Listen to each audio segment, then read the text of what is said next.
Julio de 1863. La Guerra Civil estadounidense alcanza su punto más sangriento. En Gettysburg, Pensilvania, el suelo tiembla bajo el paso de más de 150.0 hombres, pero desde los primeros movimientos, algo parece fuera de lugar. Algo no humano observa. Exploradores reportan sonidos en las colinas antes del amanecer. No eran pasos, no eran armas, era un lamento grave y continuo, que parecía surgir de la propia tierra, como si el terreno supiera lo que iba a ocurrir, como si ya hubiera llorado antes. Un soldado confederado describió un escalofrío constante, incluso bajo el sol abrasador. Decía que el tiempo no avanzaba, que el reloj de su padre marcó la misma hora durante 3 días, que en Gettysburg el tiempo no solo se detuvo, se negó a continuar. Al amanecer del segundo día, varios soldados juraron haber visto figuras entre los árboles que no proyectaban sombra, caminaban lentamente, sin armas, y sin rostro visible, parecían observar, parecían contar, y luego desaparecían cuando alguien intentaba acercarse. Un oficial del ejército unionista anotó en su diario que su caballo se negó a avanzar cerca de un arroyo donde se habían avistado esas siluetas. El animal temblaba, sudaba, y terminó desplomándose sin razón aparente. El rumor se expandió entre los batallones, los bosques estaban malditos, y quien se adentraba en ellos, volvía, cambiado, silencioso, con la mirada vacía, como si hubiera visto algo que su mente no podía soportar. Durante los intercambios de fuego más intensos, comenzaron a escucharse ecos que no coincidían con ningún disparo. No eran reflejos del sonido, eran repeticiones atrasadas, voces que gritaban órdenes, segundos después de haber sido dadas, voces que no eran de los comandantes. Un grupo de artilleros juró haber oído un cañón disparar desde una colina vacía. Al acercarse, encontraron marcas recientes de rueda, pero ningún cañón. Solo tierra removida, y una insignia oxidada clavada en el suelo, con fecha de 1812. El comandante Meade escribió: hay ecos que vienen de atrás, muy atrás, no del presente, sino de un recuerdo de la tierra. Gettysburg no es solo un campo de batalla, es una herida que nunca cerró. La noche del segundo día, una lluvia intensa cubrió el valle, pero algunos soldados descubrieron que, al extender las manos, no se mojaban. El agua caía, se oía, se veía, pero no tocaba la piel, pasaba a través de ellos como si fueran fantasmas. Un médico del campo hospitalario intentó recoger esa lluvia en frascos, pero estos permanecieron vacíos. No importaba cuánto tiempo esperara, el líquido no se acumulaba, no existía, era una ilusión, o algo más profundo. En los días siguientes, varios soldados reportaron fiebre y alucinaciones. Todos describieron haber soñado con una figura encapuchada que caminaba entre los campos empapados, señalando a los heridos, y al amanecer, muchos de ellos no despertaron. En la tercera jornada de batalla,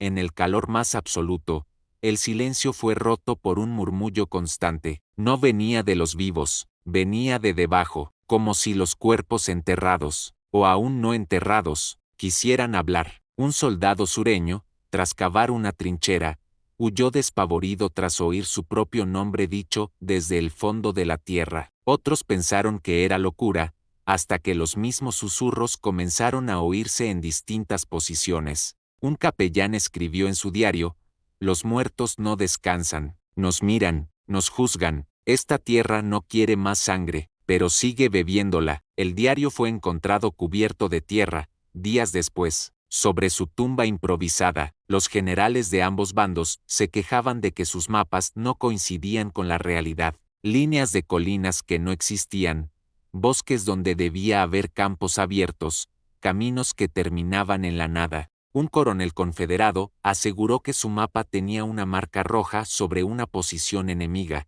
pero esa marca no estaba al día siguiente. En su lugar, aparecía una cruz negra, y sobre esa colina, sus hombres fueron aniquilados. Se llegó a decir que los mapas estaban vivos, que mostraban no lo que era, sino lo que iba a suceder, o peor aún, lo que ya había ocurrido muchas veces, en un ciclo imposible de romper. En la noche del segundo día, se escuchó un toque de clarín desde una colina desierta. Los centinelas pensaron que era una señal de ataque enemigo, pero al llegar, no hallaron soldados, solo una figura diminuta, sentada sobre una piedra. Era un niño, llevaba un uniforme antiguo, de otra guerra. Su clarín estaba roto, pero seguía emitiendo notas. Cuando uno de los soldados se acercó, el niño dijo: ya han venido antes, siempre vienen, y siempre mueren aquí. Luego desapareció. Muchos creyeron que era un espíritu, otros lo vieron varias veces después, siempre antes de que ocurriera una masacre, como si su música fuera un anuncio de lo inevitable, una advertencia para quienes ya no podían cambiar su destino. El hospital improvisado en el granero de Spangler se convirtió en el núcleo del horror.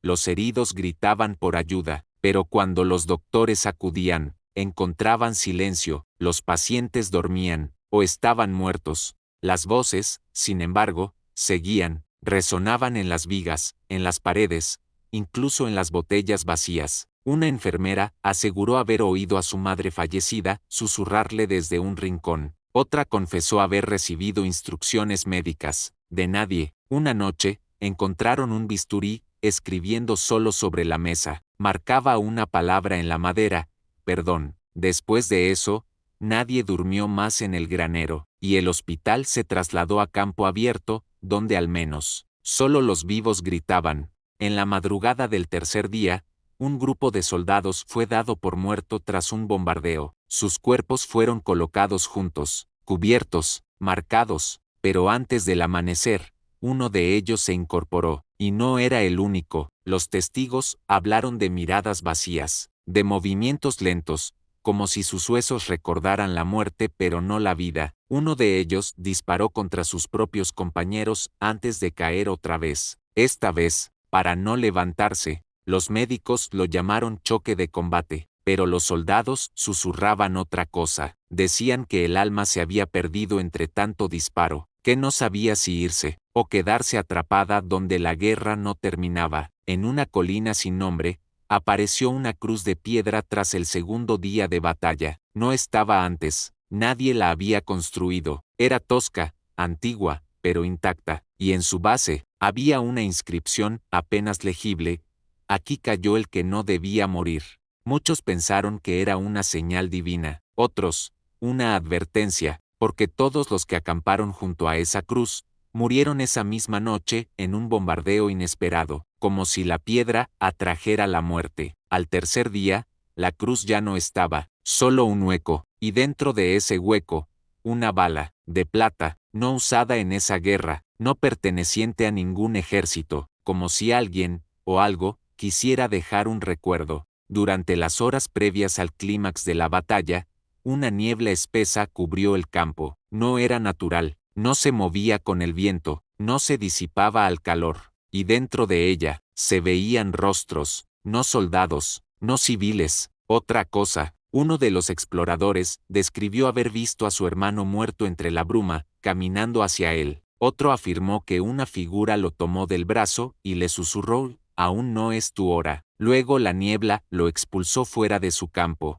La niebla duró 3 horas, y cuando se retiró, el suelo estaba cubierto de sangre, pero no había cuerpos, solo huellas, huellas que no coincidían con botas, ni con pies humanos. Después de la batalla, un fotógrafo ambulante tomó imágenes del campo, pero al revelar una de ellas, encontró algo que no recordaba haber visto: un círculo de figuras oscuras rodeando un árbol, sin rostro, sin sombra. Intentó destruir el negativo, pero cada copia que hacía mostraba más figuras, como si aumentaran con cada intento. Finalmente, entregó la imagen a un sacerdote y abandonó su trabajo. Desapareció 2 semanas después. La fotografía, hoy en paradero desconocido, fue vista por varios investigadores. Uno de ellos aseguró que no era una imagen, sino una puerta, que lo que estaba en esa escena podía mirarte de vuelta. Hoy, en Gettysburg, el campo de batalla es un parque nacional. Hay monumentos, hay guías, hay turistas, pero también hay zonas donde la hierba no crece, donde las brújulas fallan, donde los pájaros no cantan. Se siguen oyendo pasos de noche, se ven luces en las colinas.